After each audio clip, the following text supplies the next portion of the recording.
জয় জগন্নাথ। আজ শ্রী জগন্নাথ দেবের স্নানযাত্রা মহামহোৎসব আপনারা দর্শন করছেন।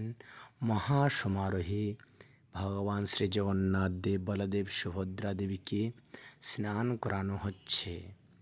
এটি শ্রী কেশব গোস্বামী গৌড়ীয় মঠের শ্রীবিগ্রহ আপনারা দর্শন করতে পাচ্ছেন। অসাধারণ দৃশ্য, খুব সুন্দরভাবে জগন্নাথকে অভিষেক করানো হচ্ছে এবং দেখুন এখন পুষ্প অভিষেক করানো হচ্ছে জগন্নাথকে।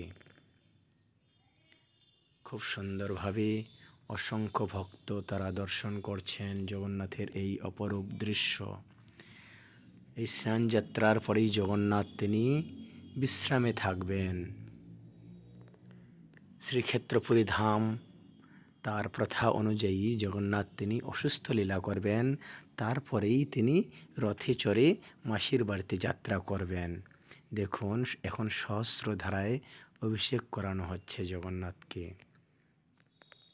খুব সুন্দরভাবে। তাই সকলেই আপনারা জগন্নাথের এইসব লীলায় অংশগ্রহণ করবেন ও রথযাত্রায় অবশ্যই জগন্নাথের রথের রশ্মি ধরে জগন্নাথের রশ্মিতে টান দেবেন, তাহলে তার এই জড়জগতে পুনর্জন্ম আর হয় না। তাই সকলেই কৃপা করি যেখানে যেখানে জগন্নাথের রথযাত্রা সম্পন্ন হচ্ছে সেখানে আপনারা অংশগ্রহণ করে জীবন সার্থক করবেন।